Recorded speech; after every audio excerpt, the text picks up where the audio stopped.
Y a todos en el ECO y en Fundación Alumnos que hicieron posible este evento. Solo brevemente quiero hablar un poquito de cómo se inició la Cátedra Geritz. Se inicia con la intención de indagar sobre la relación entre arte y arquitectura, que es algo que para Matías Geritz fue fundamental. Y no solo esto, sino ir un poco más allá, pensando en la función social del arte y la arquitectura. Y nos hemos estado enfocando en proyectos de enseñanza. A lo largo del año se han hecho varios eventos, entre ellos conversaciones públicas como esta, encuentros con colegas de los que hay relatorías, y también un taller, se llama Taller Nómada, que se ha llevado a cabo ya en 2 ocasiones, que está inspirado en los cursos de educación visual que hizo Matías Geritz durante su vida. Esta es la tercera y última conversación pública que tendremos. Estamos muy felices de tener aquí a Britta y a Paula Braga, también muy agradecidos con Jessica, que va a moderar la conversación. Y como decía Tiago, ellos son socios en este proyecto. Tenemos otros socios a quienes también quiero dar las gracias.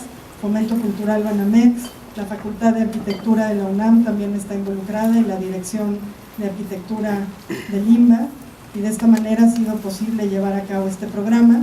Tenemos una página web que es catedrageritz.org, en donde no solo está el programa, sino está el registro de las otras conversaciones, distintos contenidos comisionados para este sitio, entonces los invito también a verlo.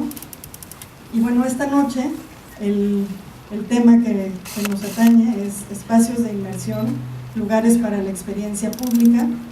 Y Jessica es crítica y curadora de arte, actualmente es directora en jefe de Fundación Alumnos, curadora en jefe, perdón, lo repetí ahí, y ella dentro de la fundación ha comisionado más de 20 proyectos, muchos de ellos en espacio público, indagando sobre estas lógicas. Entonces pues nos hace todo el sentido que vaya a ser ella quien modere la conversación, y ojalá así sea eso, una conversación abierta entre todos nosotros.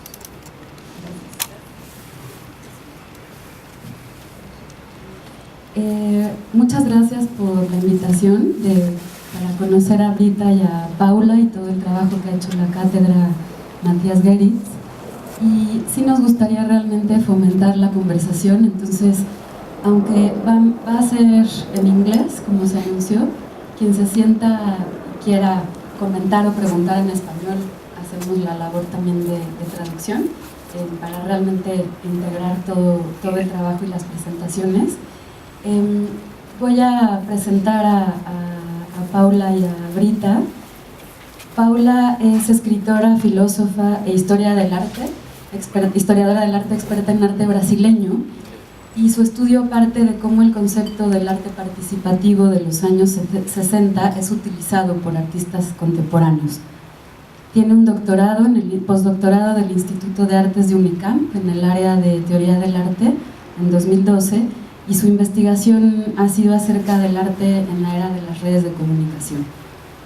Su tesis doctoral investiga el trabajo del artista Elio Oiticica, que es lo que hoy Paula presentará, y Paula argumenta cómo la obra de Oiticica se basa en el concepto de creación colectiva, en donde conviven artistas y filósofos de diferentes épocas. La tesis de maestría de Paula presenta una influencia fuerte de Nietzsche en la obra de Oiticica. Hoy en día escribe para diversas revistas, como por ejemplo Bravo, de Sao Paulo, y otras de corte más académico, como Consinitas, en Río de Janeiro, Third Text, una publicación londinense, Ramona, de Buenos Aires. Algunos artículos que Paula ha escrito, como en 2010, por ejemplo, sobre el curador en la galería, publicado en O Oficio do Curador, editorial Souk. Y publicaciones son, por ejemplo, Elio Oiticica, Singularidad y Multiplicidad. Ese libro Paula lo acaba de compartir y donar a la biblioteca, entonces quien quiera consultarlo lo tendremos acá.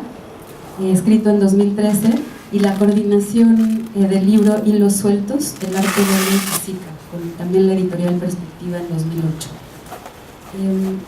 Britta Peters es crítica de arte y curadora independiente. especialista en estudios culturales por la Universidad de Lüneburg, en Alemania. En 2007 curó Wilhelmsburger Freitag, un proyecto de arte en Hamburgo, en el espacio público. De 2008 a 2011 trabajó como directora artística del Kunstverein Hamburger Bahnhof en Hamburgo. En 2012 curó la exposición Demonstrationen vom Werden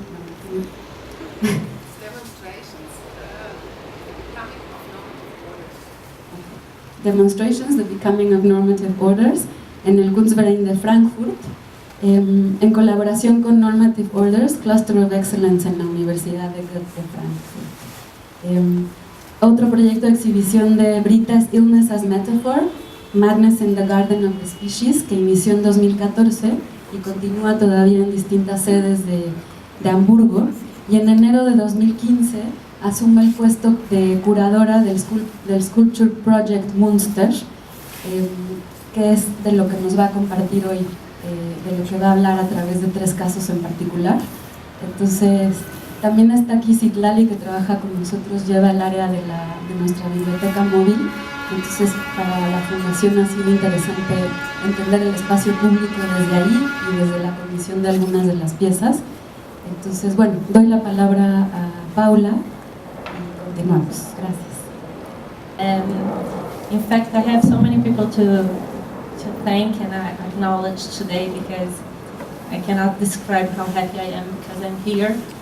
And this is the most perfect setting to talk about Oiticica. I mentioned before that we're sitting in pillows and everybody grab a beer and enjoy the talk. And please let me know if you do not understand my pronunciation or any concept. Just stop me, raise your hand, and we'll start a conversation, okay? I want to thank very much the Cátedra Matthias Gerritz, the Fundación Alumnos, and a very special thanks to wonderful artist Ricardo Redon, who put me in contact with these wonderful people I'm meeting here, Jessica, Paula, and David. Thank you very much. So, Hélio Oiticica is an artist who started his career around the 1957 in Brazil. He's an artist who comes from a very intellectual and bourgeois family in Rio de Janeiro. And as Jennifer was saying, he read a lot of philosophers. He read Nietzsche a lot, and it's very interesting to research about Oiticica because not only he developed works and projects and maquettes for his works, but also he wrote a lot. There are more than 8,000 pages that he left with his thoughts, his concepts, all culminating in the idea of the labyrinth, the idea of merging art and architecture in environmental works. And what are exactly these environmental works? Well, first I want to say that he comes from European modernism in his formation. So he has many works that he develops after Mondrian, Malevich, Paul Klee, as we see here in this page that he left in his archives, where he is projecting a two-dimensional work, a gouache, he would name Malekledrian in 1958, after Malevich, Klee, and Mondrian. He was doing things like this, like 40 years after Malevich, as a student, and looking a lot at Mondrian, he arrived at these bidimensional works. But what we see here is already that these rectangles want to escape from the plane. As you see, they are moving, they are not well settled. on the surface, and it continues through the 50s until he gets to something like this. And the shapes you are seeing here are not lines and lozangles. They are actually rectangles which have turned in space. So from that, he comes to this. He puts the rectangles directly in space. So we see here the similarity between the two things. And finally, in 1961, he writes on his journal this phrase that can lead us through his work. I aspire to the great labyrinth. It's very mysterious. Everybody who starts studying Helioetica reads this phrase and wonders, what is the great labyrinth he aspires to? Well, the great labyrinth is what he described as a static space in which you would be able to experience an aesthetic time. What is it? Well, it is something that is a space of freedom in the sense of being an environment for inventing oneself, from escaping from the molds and the control of our society. As you might have noticed, we are the product of everything we see, everything the internet sends to us, and we are now being controlled completely by satellites and everything. And Jessica was already in the 60s seeing that happening. He was predicting it, and he was saying, well, we need spaces where one can develop his or her own subjectivity. What is subjectivity? In philosophy, subjectivity is the way you stand in the world, how you understand the world. What is the world? The cultural industry already in the 60s were kind of making everybody have a very shallow subjectivity or capacity of inventing what one is, how one stays in the world and understand the world. So Gilles Deleuze, the French philosopher, has developed the concept of the control society, following Foucault's work. And what is the control society? It's the hegemonic force that organizes our society. It has some disciplinary aspects, such as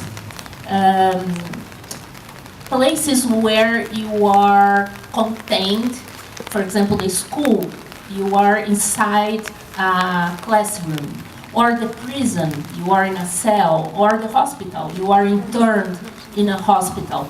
So the disciplinary society works with closed spaces that control your body. But the control society, it does not control your body, it controls your mind or your soul, as Deleuze would put it. It controls what you think about the world, about yourself, about other people.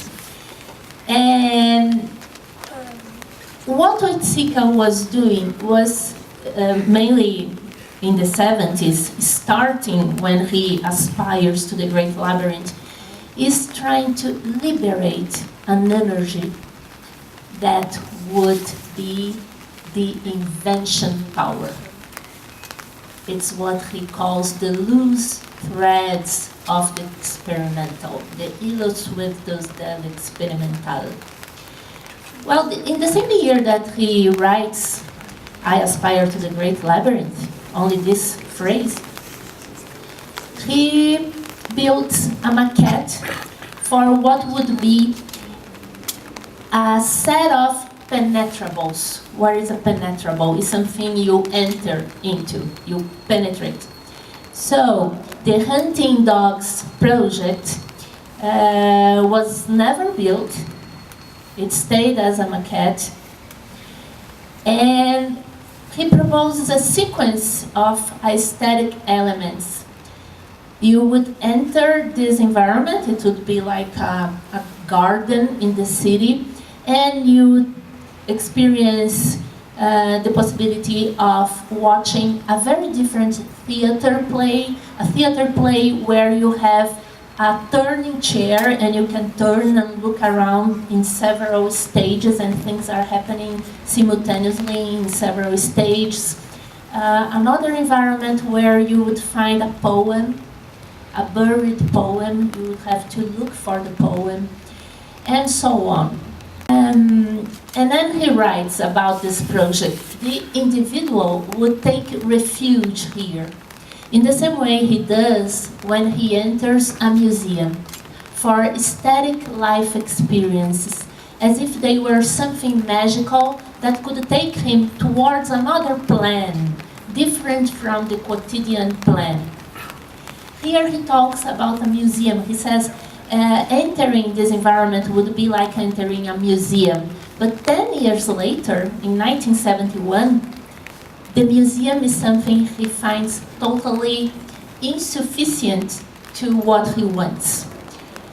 So, from 1966 on, he develops the concept of cree-leisure. What is cree-leisure? It has to do with leisure, it has to do with creativity, but what it is a concept, and it is the deconditioned leisure, lazer descondicionado, that allows for the subjectivation process and resists to the forces of the spectacle society and the cultural industry.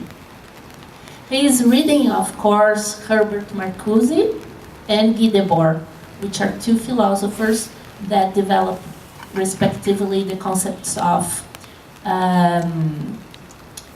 repression and spectacle. So, at the same time, he is visiting and spending days and nights and having boyfriends at the Mangueira Slum in Rio de Janeiro. This is a picture of the Mangueira Slum in the 1960s. And it is amidst a marginalized community in Brazil that he encounters the resistance force against all these conditioning factors of the spectacle society and the cultural industry. Well, Mangueira is not only a slum, but it is a community that has a school of samba. Everybody here knows what a school of samba is? It's a huge parade of people dancing and singing samba. And he is very impressed to see that these people, after working hard hours during the day and living in very precarious conditions, would still have energy to create something like this. And he joins the Mangueira school, he learns how to dance samba.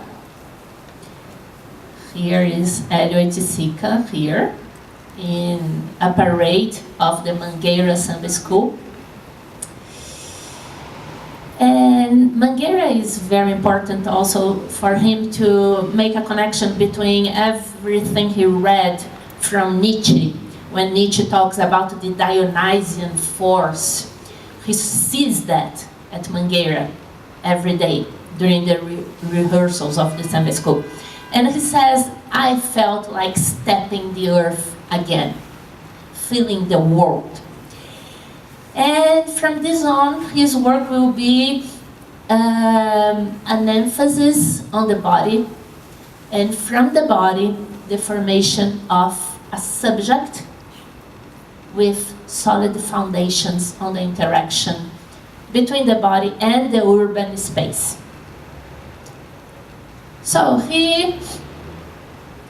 this is the Parangolé, one of the most famous works he develops, and it is not just a cape or something you dress.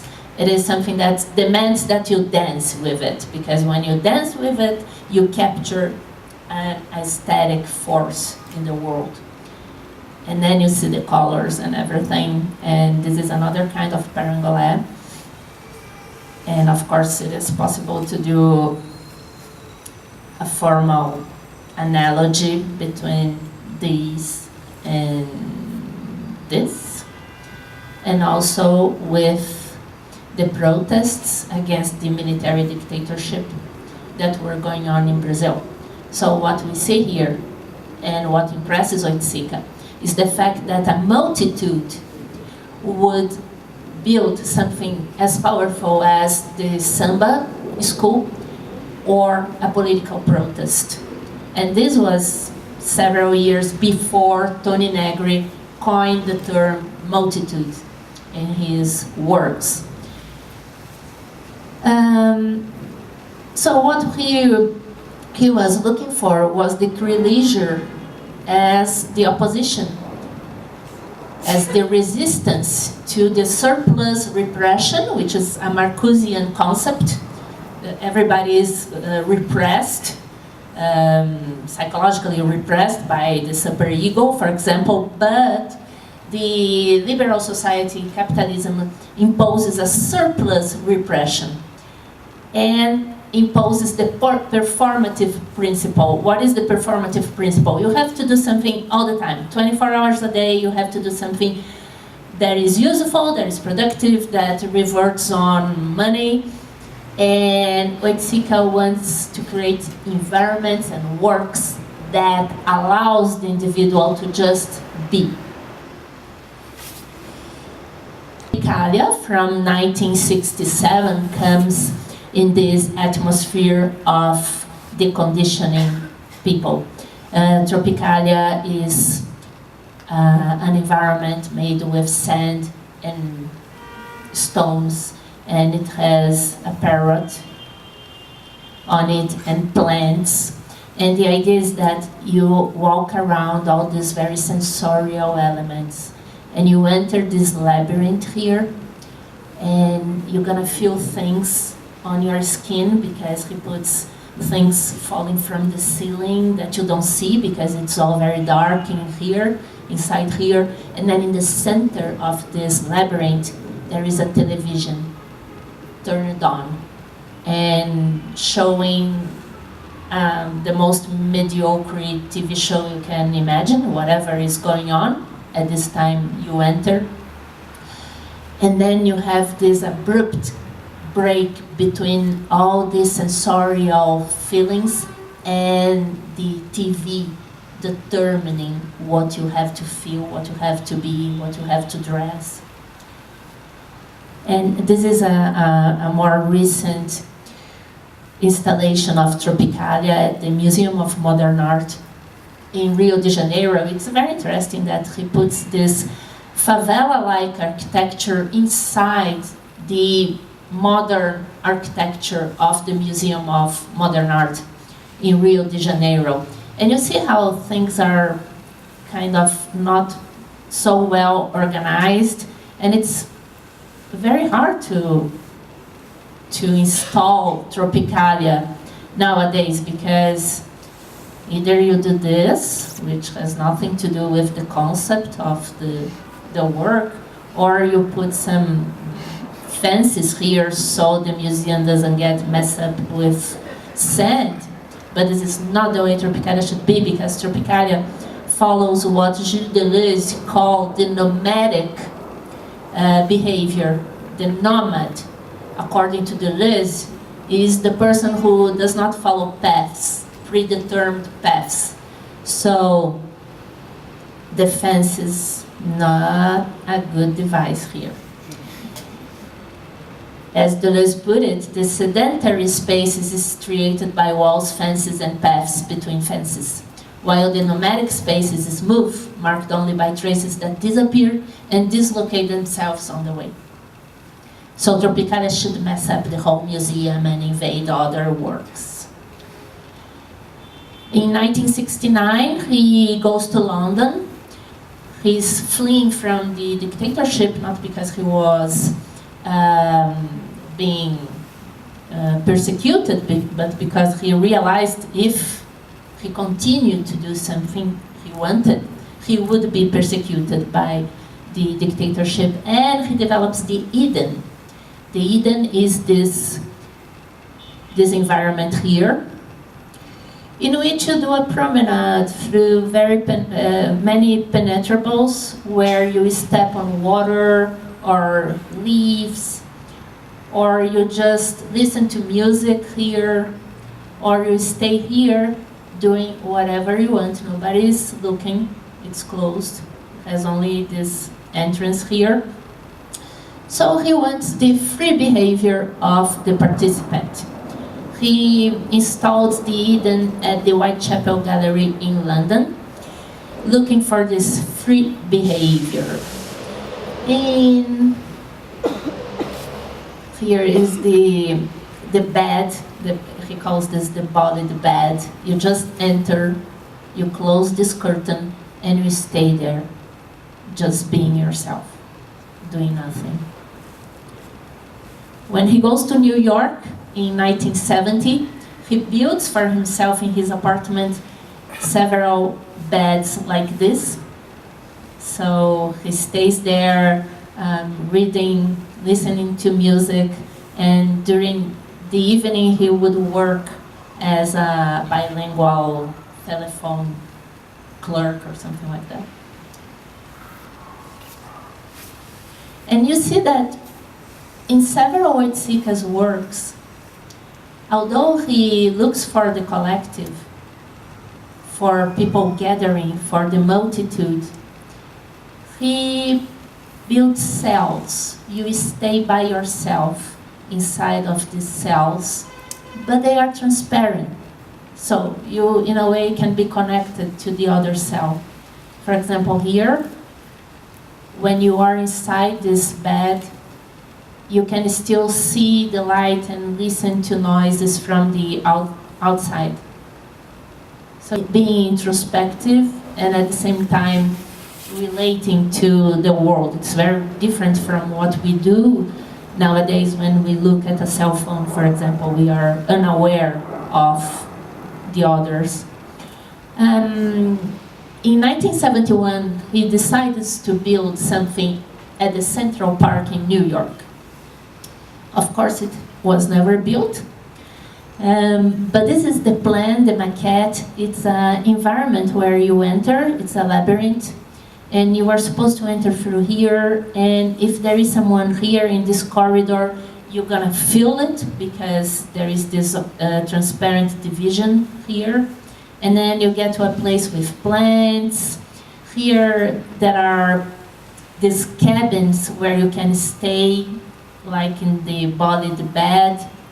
These are nets, you jump, you do some dancing if you want here. And here you have some stages. People can enter the stage and perform whatever they want. So he's giving a structure, an architectural structure, to be installed in a public park so that people can perform whatever they want. He calls this self-performance, self-theater. And he calls it proposing to propose. It's to propose to the individual that he creates his own experiences in order that he liberates his contradictions, his fears, his repressed desires. A psychoanalyst does something like this with his patient. But his proposition is exclusive to the person who looks for his help. For the artist propositor who proposes, the patient is the world of individualities, the human being. And after this first maquette, he developed some other projects for these public labyrinths, and he calls penetrable 10, 11, 12. This is the penetrable 14. In the penetrable 14, it was posthumously built in 2010 by his family. And what you have here are 4 areas for this self-theater, for the free performance. You do whatever you want here. They are divided by these transparent walls, so you are by yourself doing whatever you want, but you can see what's happening here. And you go from one place to the other through these black curtains. It was installed in a park in Brazil for a month. This is another project for a labyrinth. Oh, this is a nice one. It's all dark, and it was built in Rio de Janeiro. The problem is, it's dangerous nowadays to enter a place like this. And this one, when they built it in Rio de Janeiro, you would have to enter with a guard near you. And even this, when it was built in São Paulo, people were attacked inside the labyrinth. So why am I saying that? I'm saying that to discuss with you that we are probably not ready for what Jessica prepared. This one here was installed in 2010 for some time in São Paulo. This is more open. This is a labyrinth where you can play with light and shadows. It's called the light penetrable. This is a nice one for the environment we are now, because it is like this. That is a posthumous installation. And it's always open. It has Mondrian's colors. You enter, you do whatever you want here, and then you go out. It's a shelter for invention. So he called his labyrinths, his public labyrinths, shelters for invention, because the urban space, the city, needed shelters for invention. Places where you would be free and protected to develop your subjectivity through the body, through dance, through performance. This is a very interesting one. It's called the Magic Square number 5. It's beautifully installed in a museum in Rio de Janeiro, which is surrounded by a forest. And it's all open, so it's not dangerous to be here. You enter and you walk through this place, seeing these very colorful walls. And the problem is, this was planned by Jessica in 1978. He died 2 years later. He never saw this built. When his family built this, we didn't know what to do inside this labyrinth. We go into this labyrinth and we have no idea of what to do. We don't know what it is for. It's like a mystery, like Stonehenge, for example. You don't know what this is for. But this is like a ruin from the future. We still don't know what we are supposed to do here. But we have clues. Well, maybe it's a place where you could play, like in a virtual game, but feeling everything that is happening.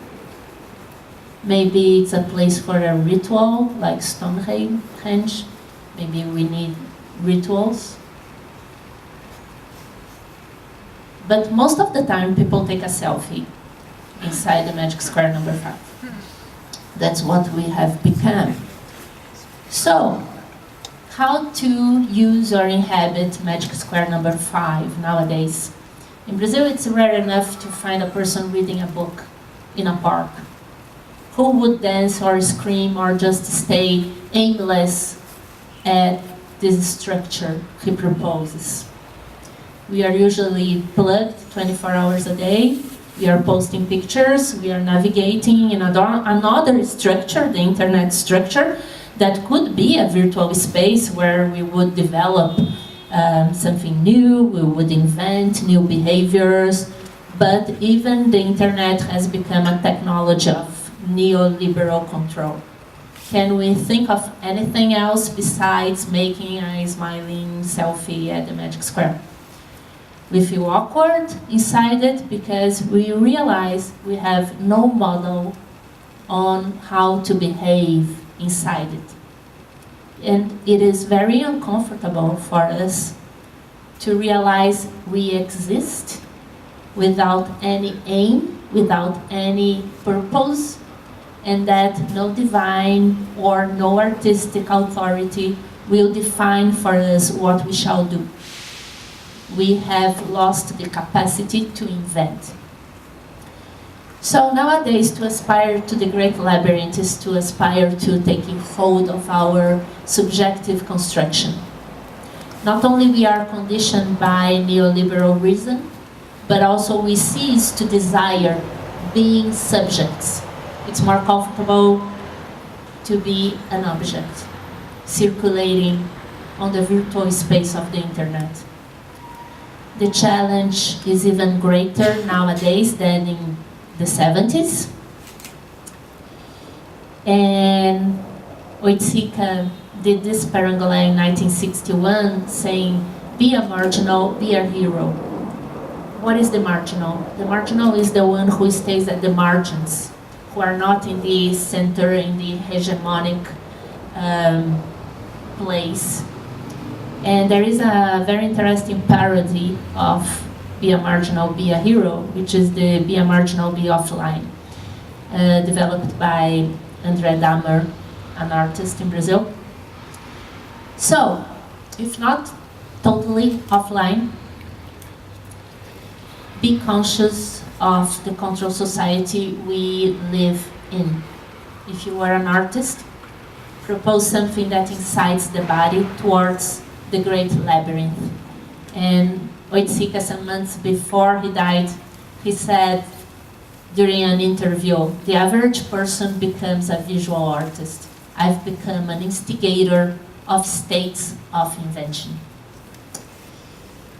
So we are open to questions, but I think first we should see what contemporary artists are doing now, and Britta will bring some news about environmental creations. Thank you.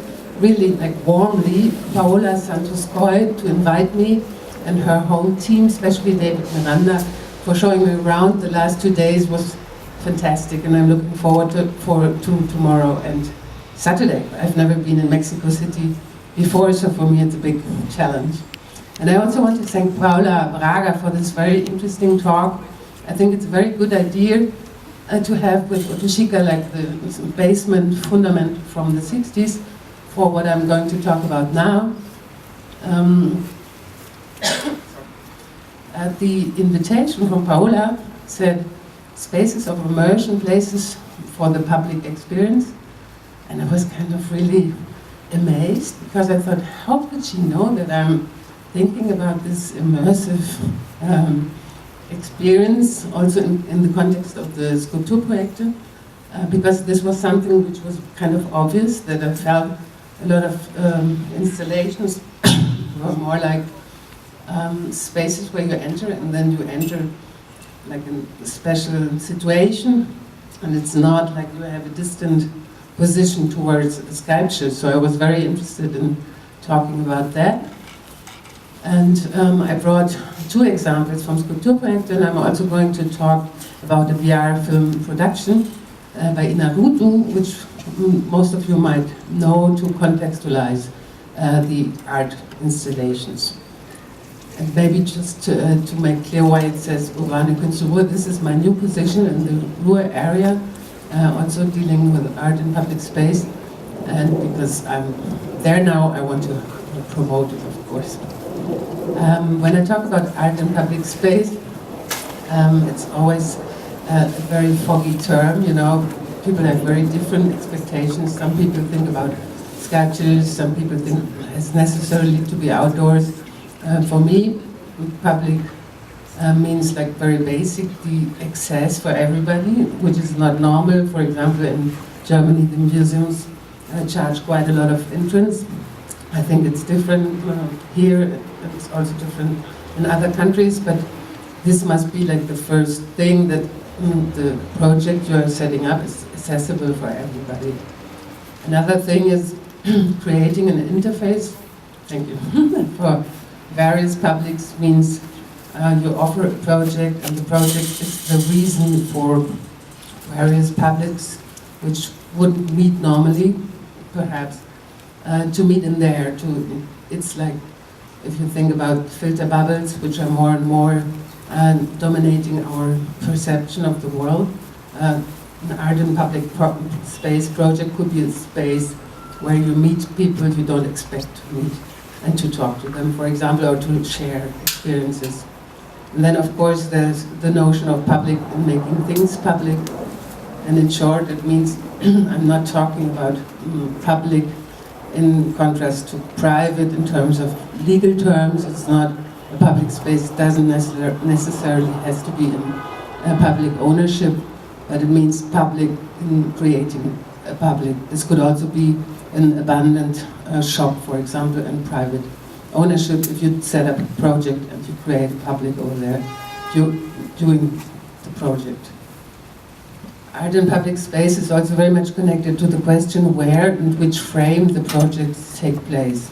Ideas of public space in a small, wealthy, and bourgeois city like Münster, for example, are not comparable with, for example, the situation in Istanbul, Sao Paulo, or Mexico City. Kulturprojekte, especially, is a very well-established institutional format which takes place only every 10 years since 1977 with growing success. Projects which could function as an intervention in another setting easily tend to end up very artificial, very staged, and somehow drama-like in a situation like Münster, where everybody kind of expects them to happen in the frame of the exhibition. We tried to make fun of this in our own communication, working together with a Swedish artist, Samuel Nyholm, alias Sunny. So he set up this cartoon where you get a feeling for the safe and bourgeois situation in Münster, and the cartoon also takes into account that we felt quite early that performance would play a crucial role for the 2017 edition of Kulturprojekte. As curatorial team, we focused on questions of the meaning of sculpture in public sphere in the digitalized reality of the 21st century. This focus, working together with the artists very closely and following their ideas, in many cases ended up in a complete dissolvement of the basic notion of sculpture, like having a fixed place, having material conditions, and endurance. We realized a lot of ephemeral projects, for example, long-time performances, and some projects, one could say, tended towards an idea of immersion. But what does immersion mean in an art context, and if it's not literally connected to the used technologies? Taking 3 artworks published in 2017 as examples, I will try to get closer to this question. I'm going to talk about Pierre Hugues' work for Kulturprojekte in Münster with the title After, Alive, Ahead, about Mika Rottenberg's Cosmic Generator, which was also realized in Münster, and then draw a line to the VR film production Carnegie Arena by Alejandro Inarritu. Maybe I have to add right away that I didn't choose him because he's one of the most famous Mexican filmmakers, but I wanted to use his VR film installation to contextualize the other works I'm talking about.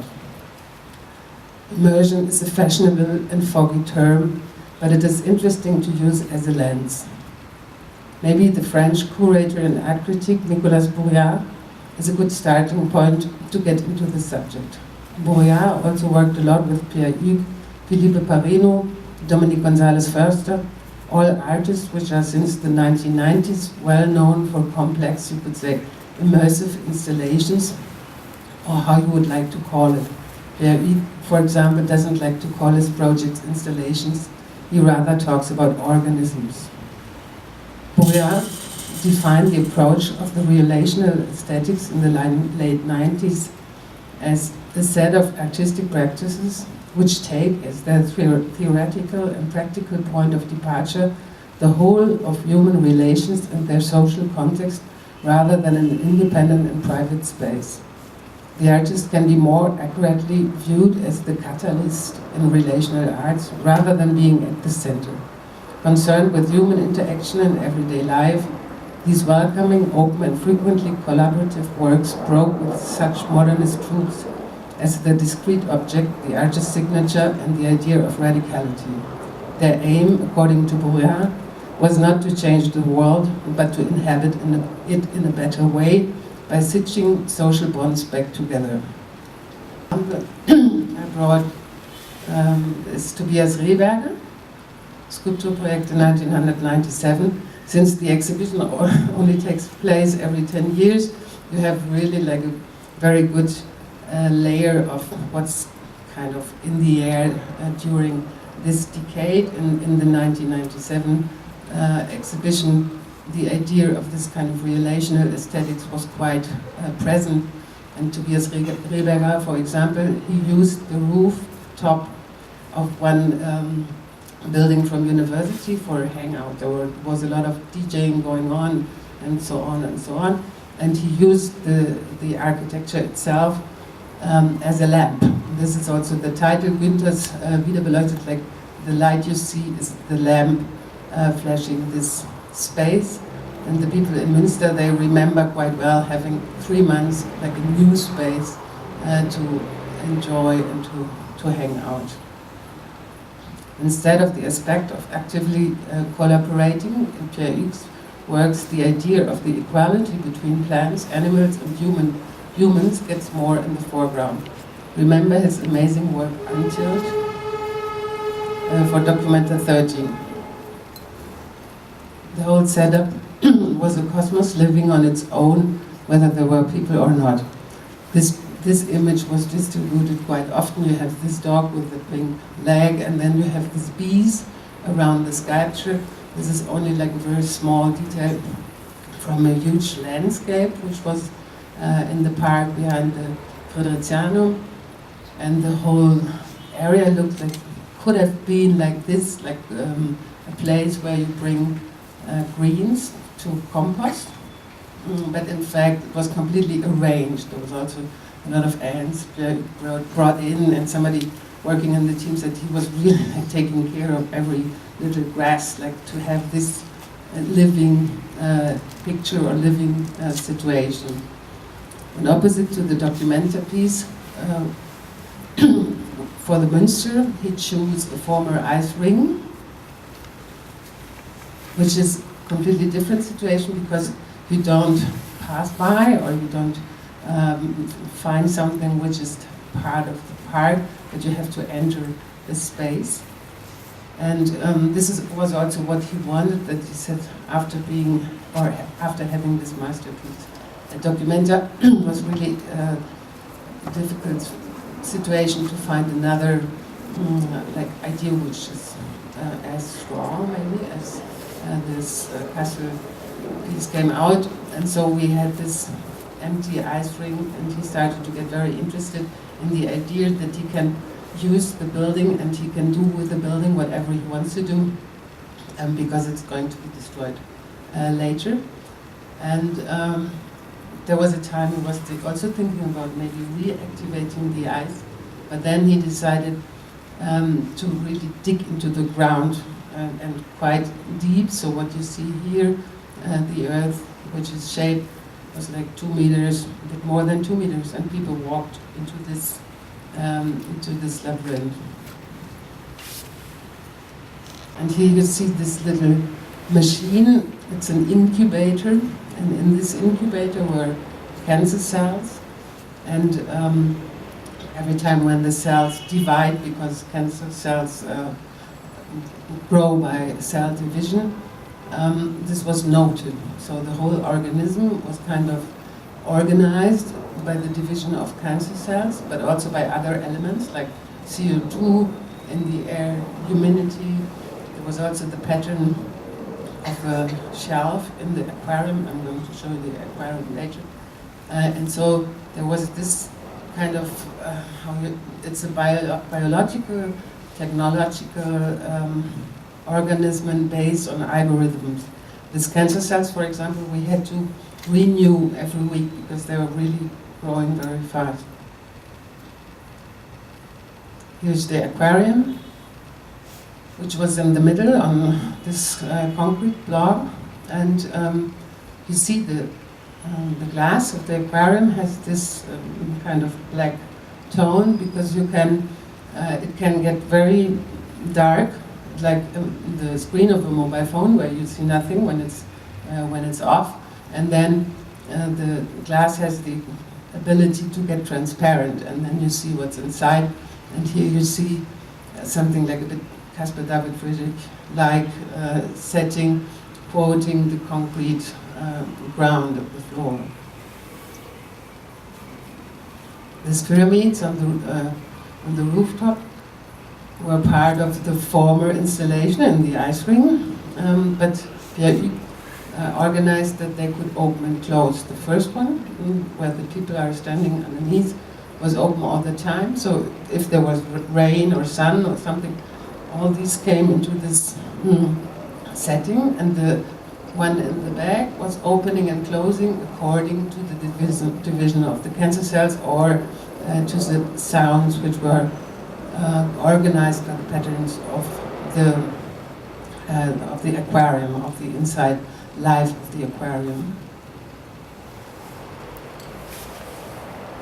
In the front, you see this sculpture, which was made out of the earth underneath the concrete floor of the former ice rink, and there were bees inside, and the bees were also part of this organism and flying around. Here you have another perspective where you see this pyramid, which was open all the time. Underneath was also part of concrete, so you had all these kind of very different images in this setting. There were also, during this 3.5 months of exhibition, a lot of grass grow, a lot of little animals came into the scenery. You see here, but 2 peacocks, but they didn't feel so well, so we had to take them out. And add to this, there was also an application for the mobile phone. It's augmented reality, so the pyramids also had this kind of division. You know, the pyramids were flying in the application, and then when they met, new baby pyramids came out of them, also based on an algorithm. So it's a pity if you can't enter this space, but I hope you get at least an idea. After Alive, the title is like a wordplay somehow with after and alive as a short form of artificial life, and ahead, so it's something in between these times.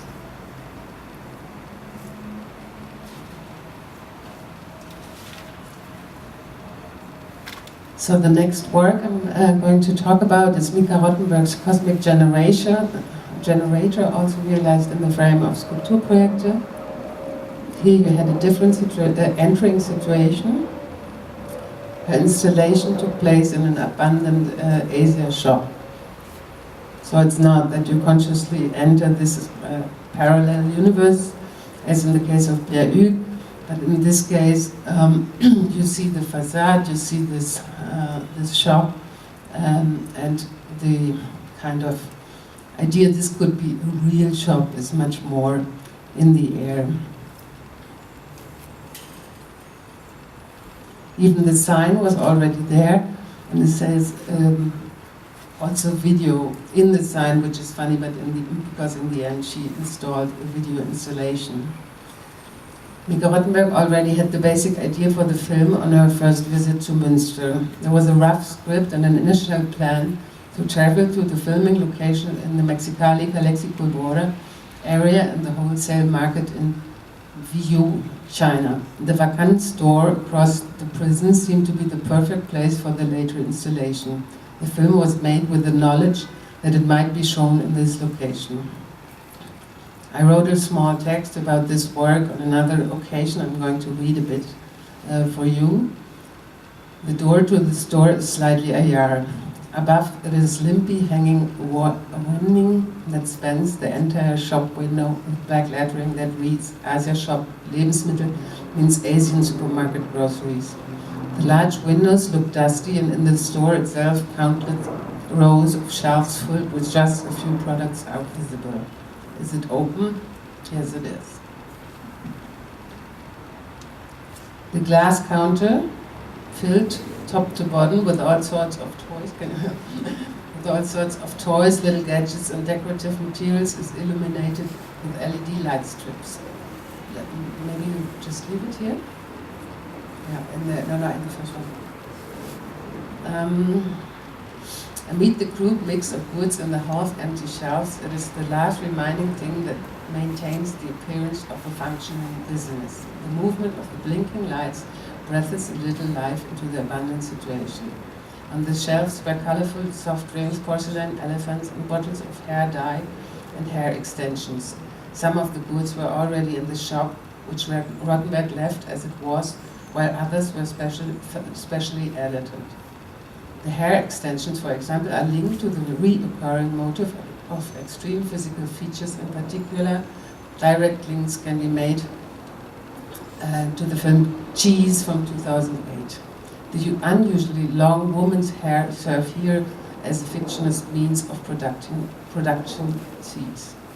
On the wall across from the entrance were rows of large buckets filled with dry food for 365, 175 or 19 days, carefully calculated depending on the number of people.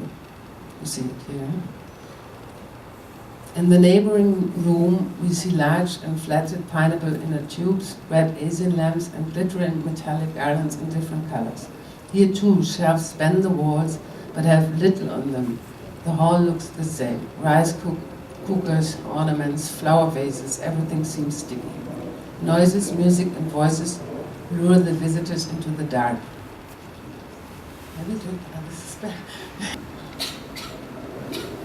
After crossing a pathway, people suddenly found themselves in a small cinema. On a wall-sized screen, Rottenberg's film, Cosmic Generator, which was completed especially for Kulturprojekte, was running in a loop. There were seats for visitors, in contrast to the movement of one's own body and the uncertain, labyrinthine situation in the front part of the shop. The function and behavior in this room were thus clearly defined: stand or sit down, and above all, watch. That's what we are going to do now.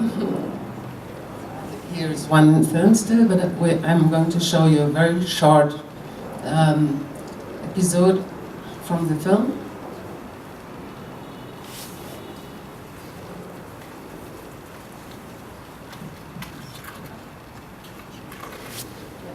Minutes, but I'm not allowed to have a screening here.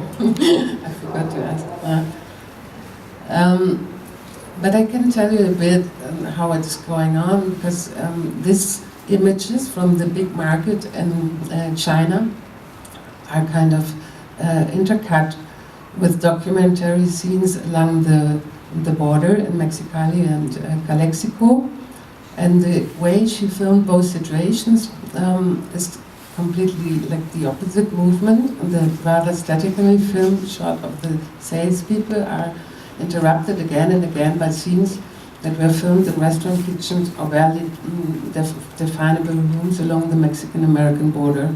In her first reflections on the film, Mika Rottenberg saw these two movements, which she shows here in the opposite dynamics, as strongly being related: the rapid circulation of cheap Chinese products around the world and the enormously difficulty crossing of the border from Mexico to North America. In the film, we see animated scenes and movie sequences produced in the studio combined with documentary footage. In the same way, the shop as an installation combines a documentary ready-made situation with artificially added arrangements and materials. In the film and the installation, it is sometimes difficult to distinguish what is a documentary film image or an existing setting and what has been staged. For example, the saleswoman, I think these images seem like, or could be staged, they seem completely arranged, but these are documentary images. The boundaries are blurred, and both worlds seem equally absurd, not least because they include the same goods and services. In earlier installations, Mika Rottenberg often built her own spaces that combine a sculptural situation with moving images. At Kulturprojekte 2017, the shop and its contents became a quasi-documentary setting, which, like any idea of documentation, never objectively reflects anything or exists on its own.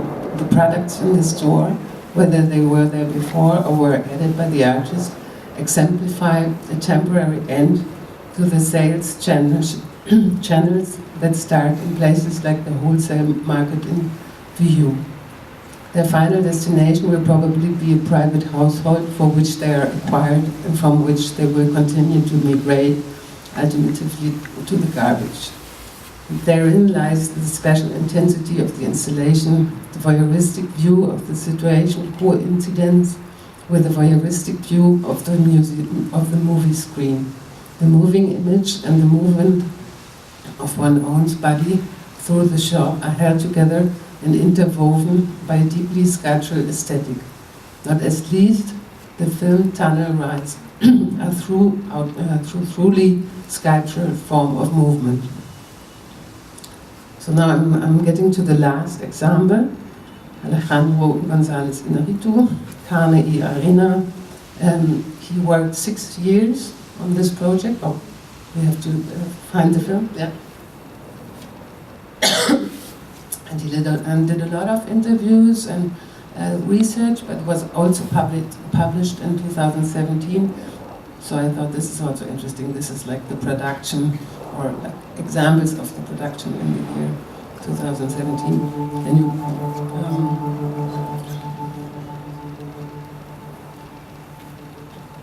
so this is the trailer where you also see the making of, because Naruto was working with a lot of the illegal migrants, first listening to their experience, but then also asking them to perform in the studio, in the motion capture studio, for shooting the VR film documentary. The whole film has 6.5 minutes. I don't know how many of you have maybe seen it. I heard it was on display here for 6 months, but you can only enter as a single person and you get time slots of 10 minutes. So I experienced it in Milan. It was very heavy to get a ticket to get in there. It was kind of booked out, but I was very curious to see it. And in Milan was a very special experience because it's the Prada Foundation, so it's a very, very rich collection. And then they have this installation. You have to put off your shoes, but they give you silk socks to don't get dirty feet. But the whole idea is that in terms of immersion, you should have a real experience of being in the desert or something. And then, as you saw in this little trailer, there is, for example, this helicopter movement, and of course, the kind of very well done tone and imagery that give you really the feeling of somehow being in the scenery. But of course, for example, the cameras, they read you where you are in the space, and then the images are directed that, for example, track of migrants falls in front of your feet. And what you do automatically is like trying to help something, and then you grab into the emptiness. And this is something which is very special in this experience, I would say. I had to think of this theory of Susan Sontag. She brought this up in the 70s in her essay on photography, where she said the war photographer is always somebody like a victim. No.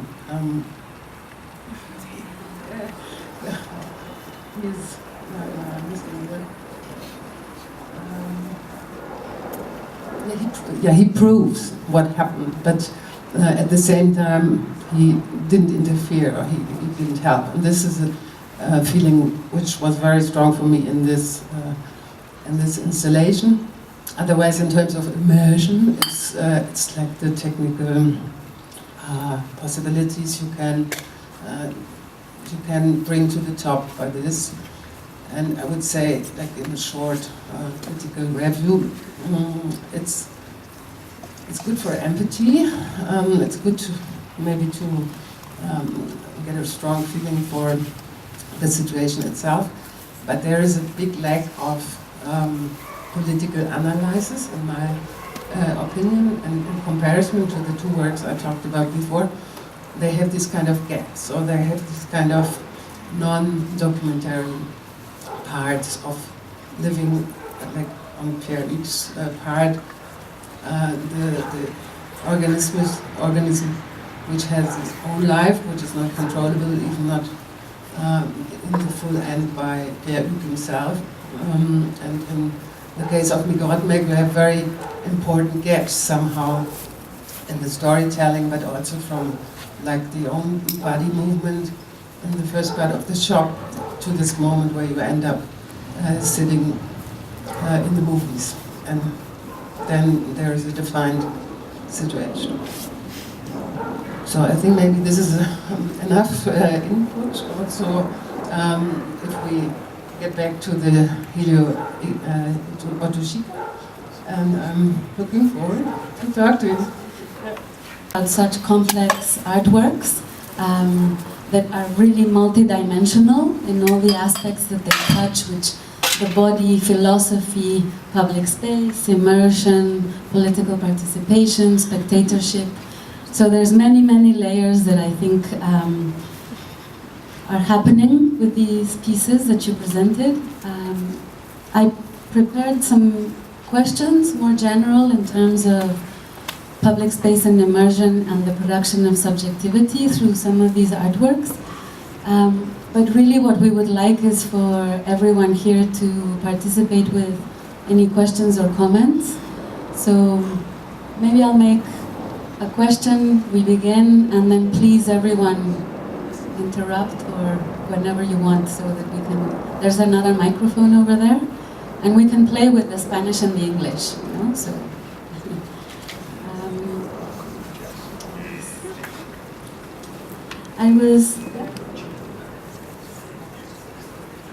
Yeah, we can't see you very well because of the lights. So yeah, but if we make funny faces, it's just because of that. I wanted to ask both of you, in very diverse experiences of these pieces that you presented, how you've understood these projects in terms of how they formed publics. I think if subjectivities and identities are in perpetual flux, how can we think of people engaging with these pieces as they are interacting with these transformations of subjectivities? So I'm thinking in terms of how public space is not a pre-given entity that's created for the users, but it's the users of public space who create that space. So that's the question. How our subjectivities are in constant flux and transformation, and how we can relate to pieces that are in public space, and how these also change our perception.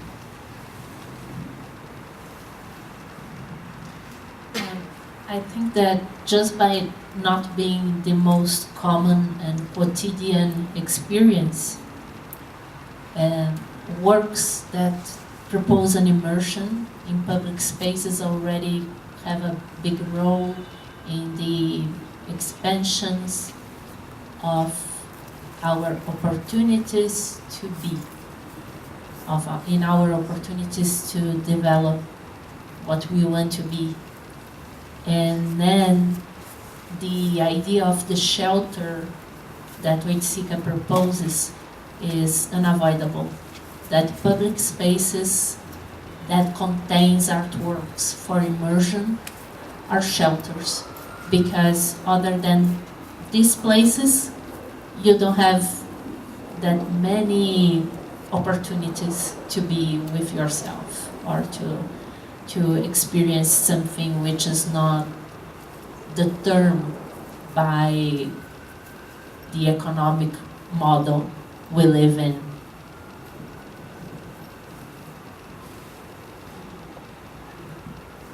Question, right? But as I tried to point out in the very beginning, I think these projects in public space, they kind of offer an experience also for a non-art audience, not looking for it. It could be by chance. And if they have this quality, for example, like the Rottenberg, to be very challenging or very, like you get very curious what's happening in here. You don't know what kind of space is it, and you see the video and it's kind of grabbing you into this tunnel situation. And so this can be a very strong experience, also for subjectivity, but also to enter an atmosphere which you maybe were not confronted with before.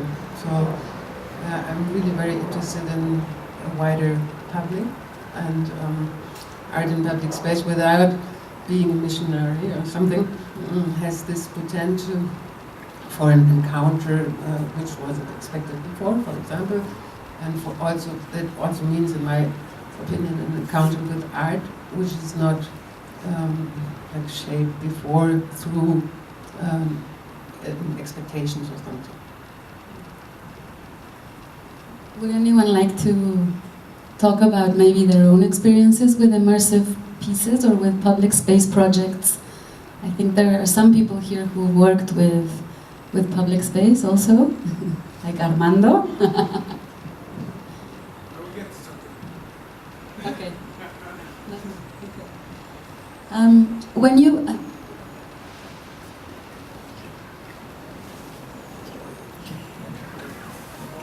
I'm going to try to make a coherent question. Okay. My question would be regarding, on one side, this idea of contrast in Elio Tichica.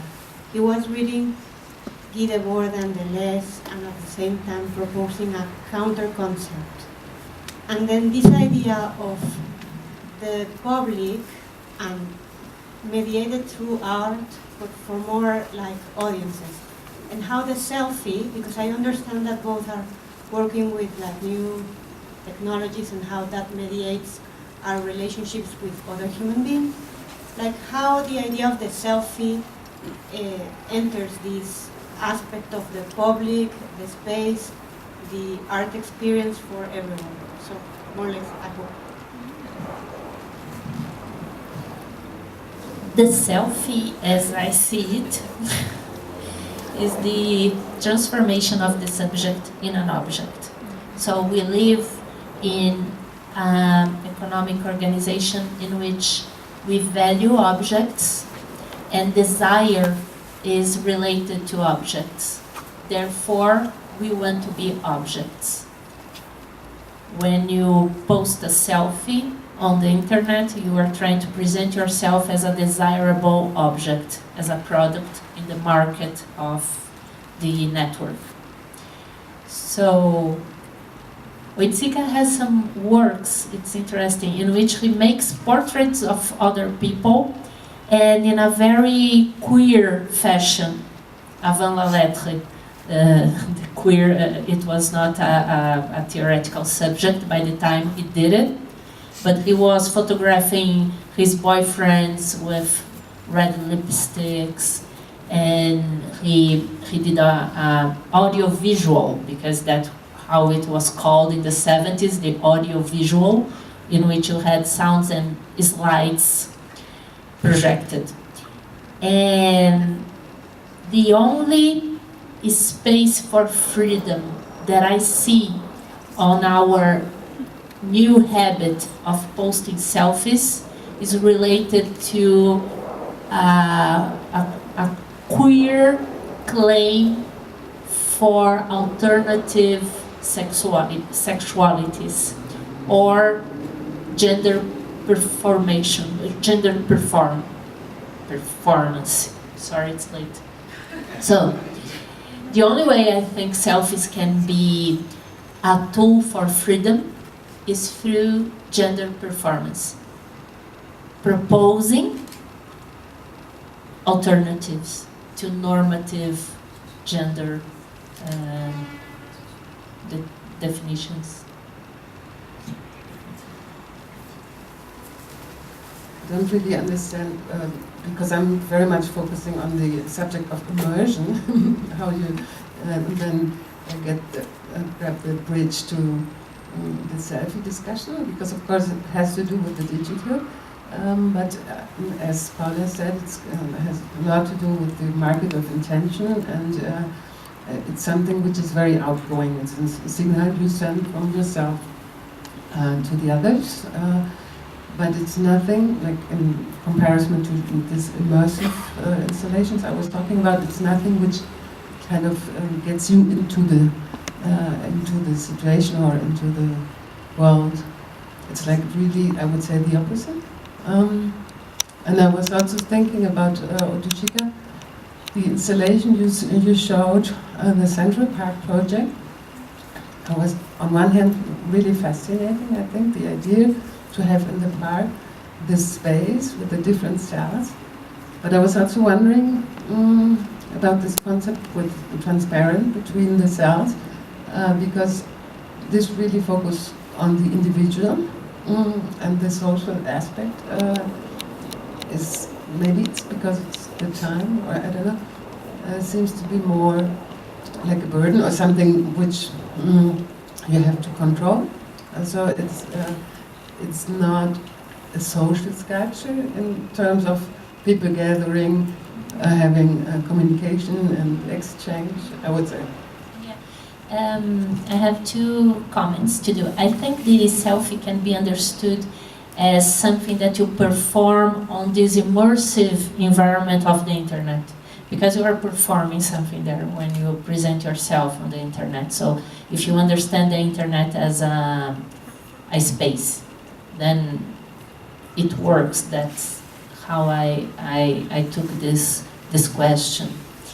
Well, it is a very good point you are making. If the individual performance that the structures that Jessica proposes, if this individual performance somehow blocks the possibility of collective interaction. What I think he wanted is first to work on the individual, because he was going against the concept of the mass, being part of the mass. So first develop yourself as a singularity, and then commune with others. That's how I see he's moving from the individual to the collective. But he has texts by the end of his life, which he didn't finish to write, in which he was exactly studying this passage from the individual to the collective. Yes, I think in relation to the selfie in a way, but there's been an interesting movement, like from the self-portrait to the production of subjectivity to the selfie, no? And for a long time, I think the promise of art, especially art institutionalized through museums, was to create this public space where you could form yourself, and you would find yourself in these artworks. And many artists, I think, started leaving that space of the museum because it didn't seem to be keeping that promise in a way, and moving to the public space, and to begin to create that kind of experience where you're continuously performing your production of identity and subjecthood. For me, there were two interesting concepts of the penetration, the penetrables, and the going into the pieces that you produced, and how a lot of these pieces have to do with time and movement. So they require the users or the spectators to move through space. So you enter one way and hopefully you leave in a different state. You know? I don't know if you want to comment. I think it's a perfect observation. They are like portals that you traverse, and then you are one when you enter and you are different when you go out. And I didn't show some works by Jessica from 1979, which have this shape of passing through. While Britta answers, I'll try to find these images here. I think I have it. But sure, they are spaces of transition, I believe. I don't really know if I have to say something about it. Maybe just like an information, there was no limited time in the installations. So this was also for all the installations the same, that once you have been in there, you could stay as long as you wanted to. There was one problem, or there were a few cues, because, for example, the installation by Gregor Schneider could only be entered as a solo person, so people queued a lot.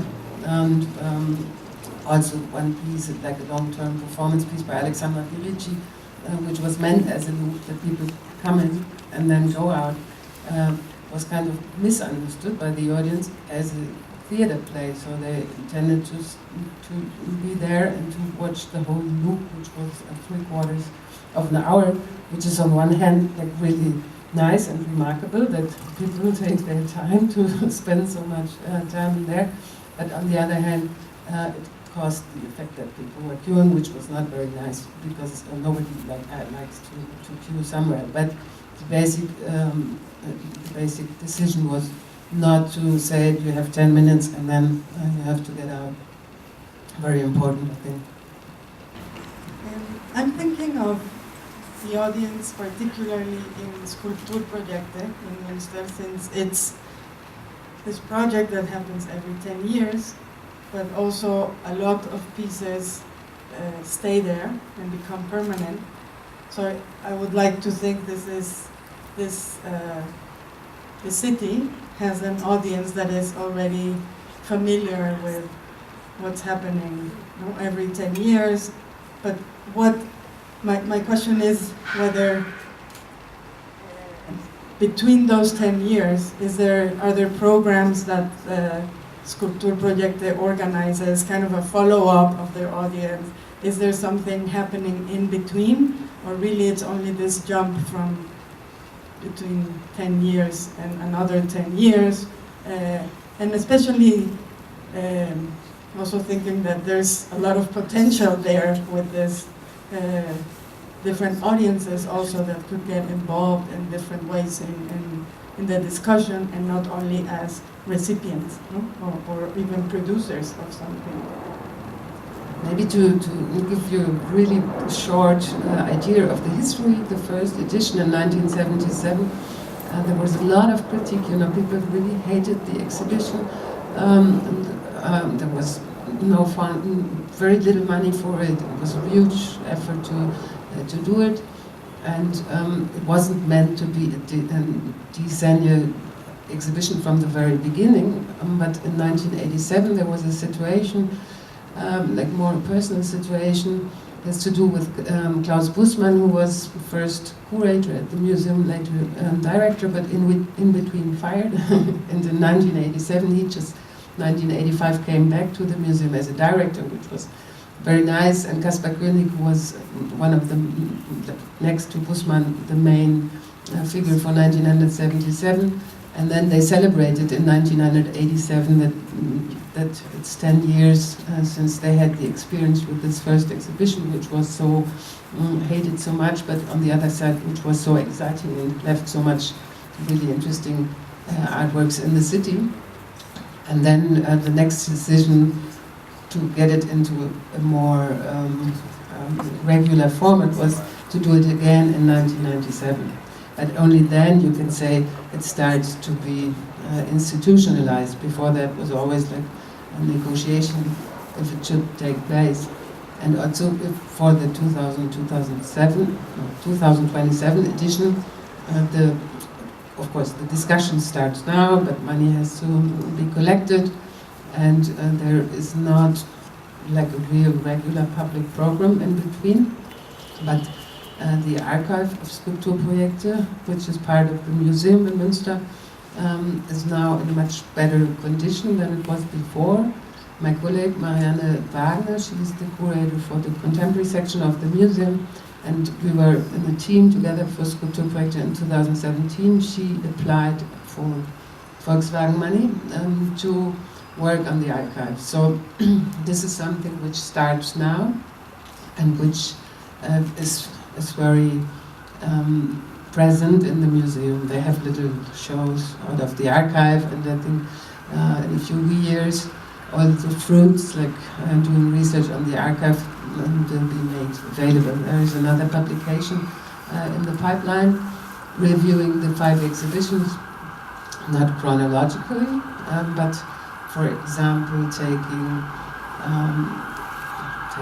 some theme as a red line through all the 5, or taking artists who were involved every time, for example like Michael Escher, but he wasn't involved in 2017, but very present through an archival exhibition. So there are some like points to get into this like 40 years history.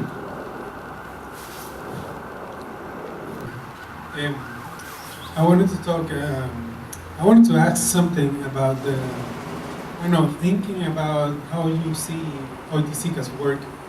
It seems to be like you have like a very positive idea of how this outcome of the people using the pieces can be. So, taking that in consideration, and also the way I think and the way I work, I wanted to ask you about the possibility of people being instrumentalized by this kind of immersive experience. Not only Oiticica's case, but something like whatever reference it can be.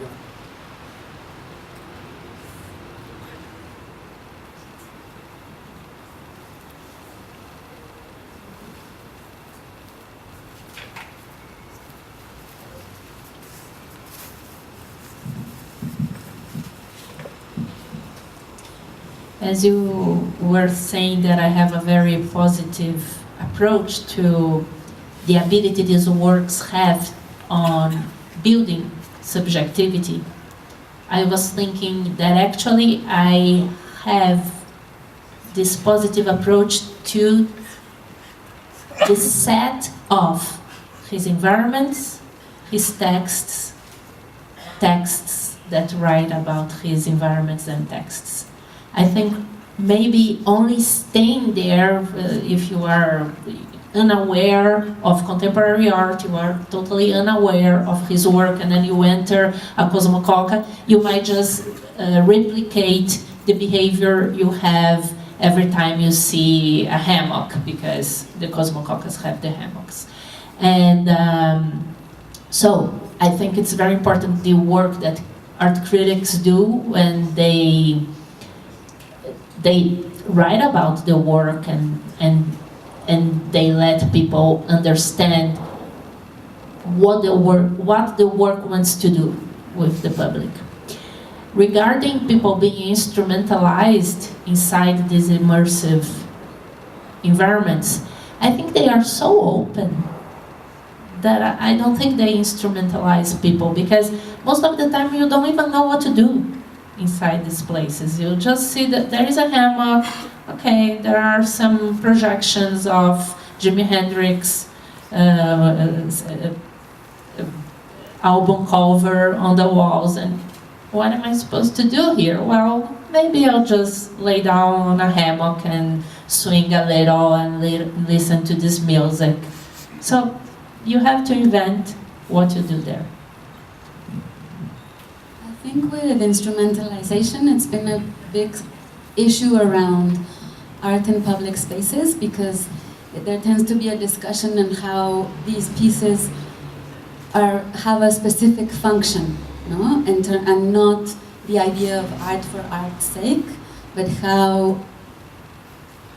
whether we have to create pieces that have a specific function for public space. And that's when instrumentalization can come into shaping our behaviors and our relationships with other people. But hopefully a lot of these experiences have to do with liberating the neurosis that comes from repressing a lot of these desires that you were speaking about. And yes, just as a space for liberating these repressed emotions and mobilizing a lot of affects between everyone who's experiencing the immersion, no?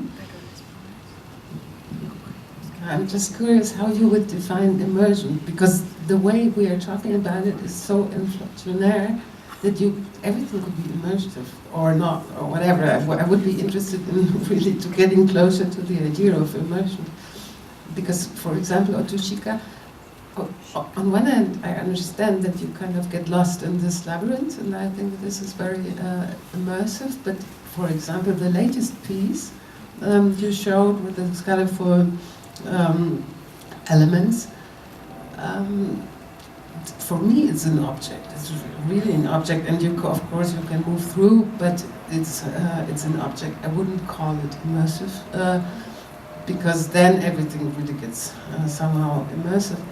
And also you get this interesting, but you also get very close to the idea of furniture in public space. So you have to know a lot about it, or it really depends on where it's installed and how it's embedded in the neighborhood. If it's really like a good piece and good working, in meaning of having a good, interesting atmosphere and approach, and you can kind of feel welcome to appreciate it, or if it's, as you kind of mentioned, I guess, is it there to decorate a place, or is it there to maybe take care that people don't gather there? This is also sometimes function of art in public space, to put a sculpture and to kind of get rid of other things which happen there. So I'm only from the picture, I cannot really say what's it about. Yes, I understand immersion as something opposed to contemplation. So immersion in the sense that you have to be there with your whole body, and your whole body will be the 5 senses and movement. It's very important that you have your body in movement inside these environments. He never called them immersive, they call them environmental or ambiental. Or sculpture, because this is the main condition of sculpture, that you have to move like it's an installation, but you have to move around the sculpture always. It's always a body movement. The difference here is that for sculpture, there is an exterior relationship between the spectator and the work. And here, you don't have the spectator, you have what he calls participator. So you are actually within the work. It's like stepping into a painting, as if you could do it. I think one of the aspects that maybe makes these environments different is also the temporal aspect. When these pieces ask you to move through them, then they become about time as well, as opposed to the viewing, which is kind of in a different aspect. I think for me it works to think of the public sphere as a space that's already full of contradictions anyway, and that makes for the political discussion of what the public sphere actually is, you know, which is where we form these subjectivities, but then it becomes a discussion on who has access to public space, who's moving through it, who can talk from it, who can produce within it. So I think some of the pieces are very interesting in terms that they invite you to come into, but also I've read about how any production of space will exclude anyway, because space excludes another space, right? So there's also a violence in that. Despite the intent to become inclusive, I think it's almost impossible. I don't know if anyone has thoughts on. Yeah, I was thinking about this possibility. It's not a possibility. For me, it's a fact. You can see it in a few examples that I don't have in hand right now, but you become somehow like a power figure if you generate if you have the ability to generate a space and a set of ideas and a set of maybe possibilities of behavior that can be happening inside. You get into this position that it's contradictory. Basically that. It's a very strange point because you're making something bad and something good at the same time. But it's a nice feeling for me. Right. I don't know. Whether could you talk about it? And then, because Paula asked for the permanent works in Münster, I just remembered that I didn't answer this question or didn't comment on this. But now it fits also to this discussion, because I think one real benefit of permanent works is that you can appreciate them from time to time. You can kind of really have a relationship with them. You can have one day where you say, oh, maybe 1 year where you say it's not interesting for me at all, and then another year suddenly discovering the piece and always passing by and then getting like a really new inspiration and interest in the piece, and this is amazing. So in contrast to a lot of my colleagues who really are not so much friends of permanent artworks, I really appreciate them if they're really in a very good situation, site specific, and if it's very good artwork, of course. Otherwise you have a lot much too many sketches everywhere, and that's what I meant with the idea of furniture. But yeah, it's nice, and you also have these kind of time layers. Now, getting back to Münster, that you know these sculptures came there, for example, 1977, and then you have 40 years, and you can kind of put them in relation to what it was in 1987, or you can ask yourself if they're still powerful. There is one like really good example by Bruce Nauman. He proposed the square depression, like in the pyramid, which is going down in the ground in 1977, and his proposal was really in the desk for 30 years, and then realized in 2007. And this is one of my really favorite public sculptures. It's amazing. And it also has, maybe if we're still kind of moving around this idea of immersion, it also has this moment where you can be inside and hide inside, because it's on the lowest point, about 2 meters deep, and from very far distance you don't see somebody who's inside the square depression, because the pyramid is going inside. But as closer you get, the person who's inside is really on stage. So he's playing a lot with this idea of being on stage in this white concrete pyramid, or hiding in the landscape. I was also thinking of how public space seems to be a question. It's a continuous question. It's never a resolved issue, because it's contradictory in itself in terms of how, and I think that's a positive thing, it's not possible still to predetermine all of people's reactions, and I think that's wonderful, that we can't control what's going to happen, so you have to be able to respond very quickly in these projects as a curator or as the artist to the situation that's happening, no? I wanted to ask you, Paula, when you make the question of are we ready for Jessica's proposal, and how that question works for our current situation. We are not. We are less prepared now than we were in 1970. I mean, we are living a time in which we all want to be the same. We all follow models. People, mainly in Brazil now, we are about to have the second turn of the elections, and people cannot think about what they are doing when most of the people are voting for a guy who does not accept alternative sexualities out of the normative one. And I think we are living a very sad time in which we will have to recover the capacity of being ourselves and thinking by ourselves.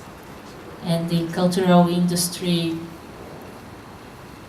has the help now of all the vigilance system of the internet, and people feel they are being watched all the time, so they have to behave in a certain manner all the time. And this is terrible, and I think this kind of environments, or at least listening about this kind of environments, can break something in this model of repetitive behavior.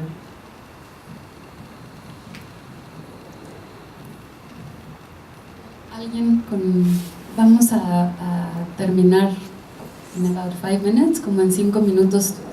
Entonces, y podemos seguir platicando allá con el café y las cervezas, pero no sé si alguien quiera compartir otra pregunta, comentario antes de movernos. Bueno, hace ratito, Jess, tú decías que como la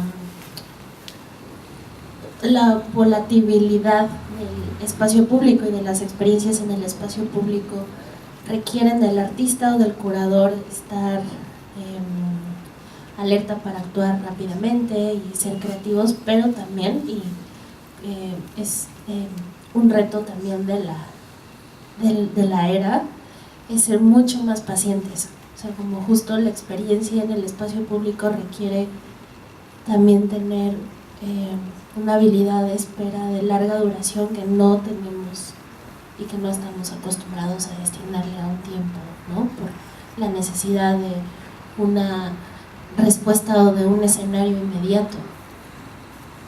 Entonces también se trata de una observación, pues, no geológica, pero de mayor duración.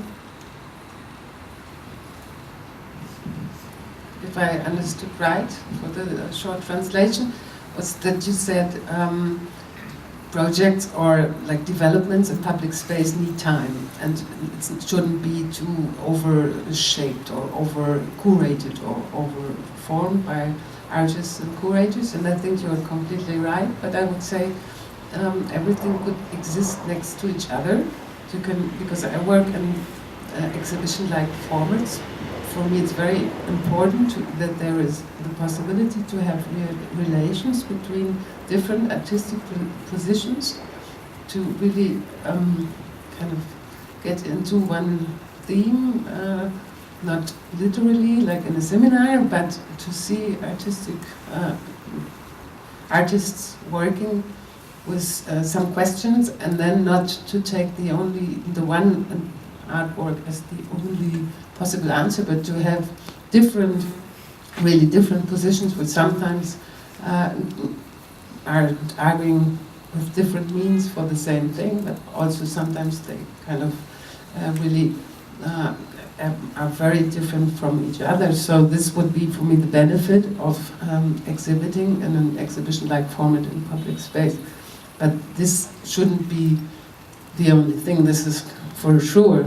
So if there is a space which gets its own use, what sometimes happens in public plazas, for example, that suddenly there is, I don't know, a movement of neighbors, and they bring food and they gather there and they start to build maybe small furniture or whatever to have a better hangout there. Of course, this is very important, and this is much stronger often than a lot of artworks can be, that's for sure. But I wouldn't put the other one against the other one. I think it takes time, and I think you are right. We have even to have compassion for ourselves and think that we will surpass this state of things in which we are, and potency is there. Maybe it's not showing up now, everything that this energy can do, but it is in potential state, and it will emerge soon. Yes, I think about time as well in terms of how when we create a public space through these artworks, it also makes us question our position, like a subject positionality. And when these artworks produce these new spaces and new configurations of experience, you need time to think of what's your relationship and your subject position to that proposal. So in that way, yeah, I think a lot that happens so fast, and we have to de-accelerate what's happening and be able to be with ourselves, as you were saying at the beginning. You know? Do you want to close with something in particular? ¿Alguien más? ¿Algún comentario? Y si no, pasamos allá.